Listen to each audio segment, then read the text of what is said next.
We're pretty much in the grind right now for the team of AV. Like, I think that things are going okay, but that's kind of what you would expect in the middle of a season. People start to not get complacent, but find things and notice trends that may be going wrong or could be emerging as concerns. So we'll have constant back and forths now where it may feel like things aren't going well, it may feel like things are going amazing. And it's just about finding that balance and that productivity within that at the moment. So I think things are going well. The team is very open, very honest, very communicative about what they want or need. And all of that is just helping to make a better environment.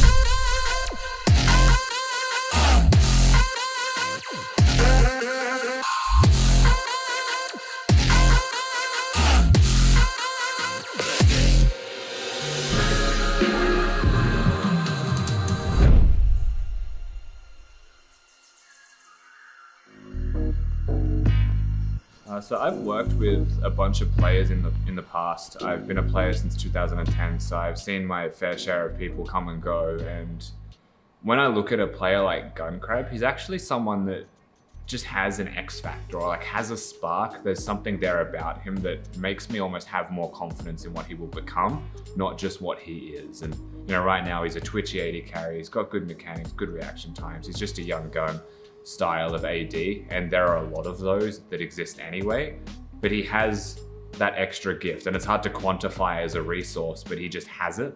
And I think that if we can harness it properly, will make him into a superstar of the future, not just a gun AD carry of today. Okay, OPL so far has been a big eye-opener for me personally, because there's been a lot of challenges that I've had to face, and I think that after the short honeymoon phase that we had during the start of the OPL, there were a lot of like lingering issues that the team collectively had to tackle, and we're slowly getting better at tackling one issue at a time. But I do think that our rate of improvement will increase as we slowly fix our team atmosphere and environment. But for now, it's been a lot of struggling, especially dealing with like after the Bombers loss, everyone sort of felt, you know, kind of disappointed and just felt like, you know, they were just like, if I was just this much better, you know, we would have won. I played video games since I was 1 year old. My two older brothers were the biggest influences.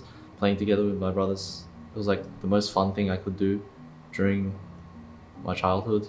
I'd always come home and the first thing on my mind that I wanted to do was play video games. Yeah, it was just like a sort of mini competition that got me into like, I guess, a competitive mind. And yeah, my first big leap was when I found League of Legends on myself with a bunch of friends. Yeah. Ever since season 2, 7 years ago, I've been playing League of Legends, and I really only thought about the competitive aspect being serious for me like 3 years ago. 2016 was sort of like, you know, dipping my toes in the competitive scene. I remember the first scrim I ever played in was because of an invite from Raid, who now plays for Gravitas. From there, I sort of played on a bunch of like just low-level amateur teams, which is like a bunch of friends and some new friends that I met. With the success we had on Chiefs Academy and the short stint I had on Tectonic, I think it brought a lot of attention to people's eyes.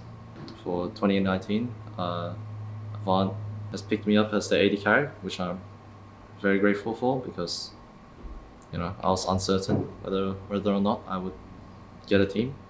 Leading up to the Gravitas game, I felt quite confident, especially in the draft phase. We accounted for a lot of scenarios that were possible, a lot of the possible scenarios, sorry.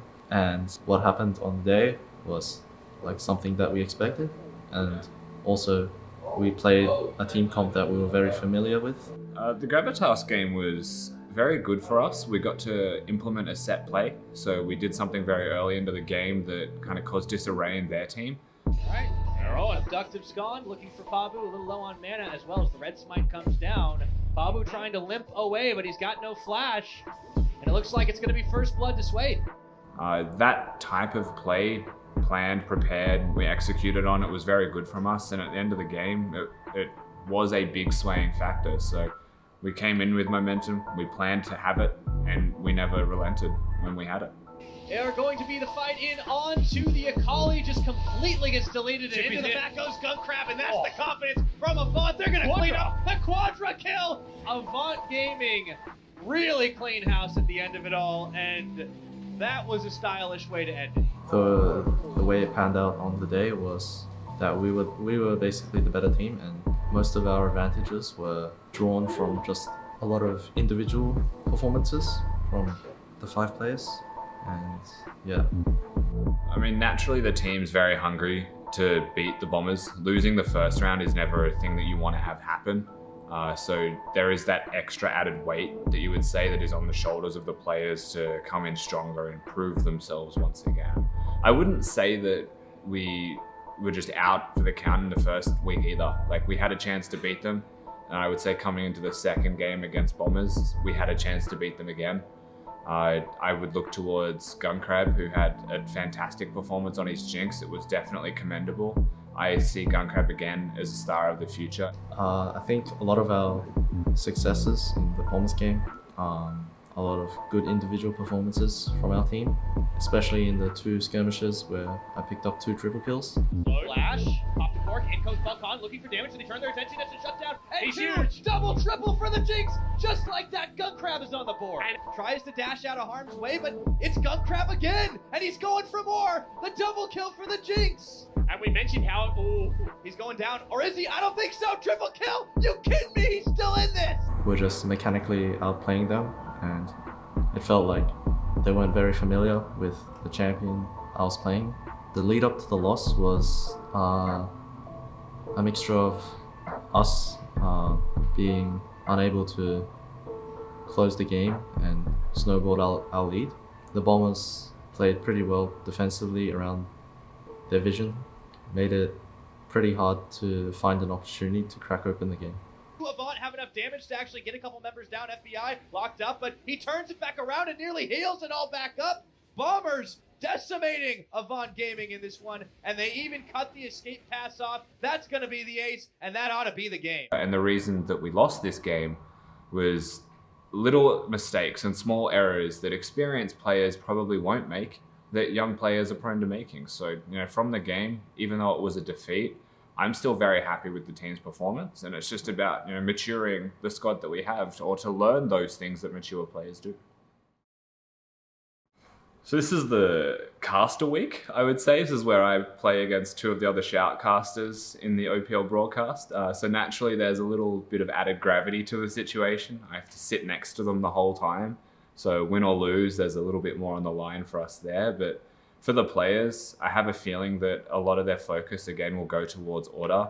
And that's not to disrespect Gravitas by any means, but we see Order as a team that are very good. I don't think that they get rated highly enough. They lost their first game after winning 5 in a row. To win 2 undefeated weeks is impressive. So we have to take them very seriously, but we know how to beat them. And I think we'll be able to do that on stage day for sure.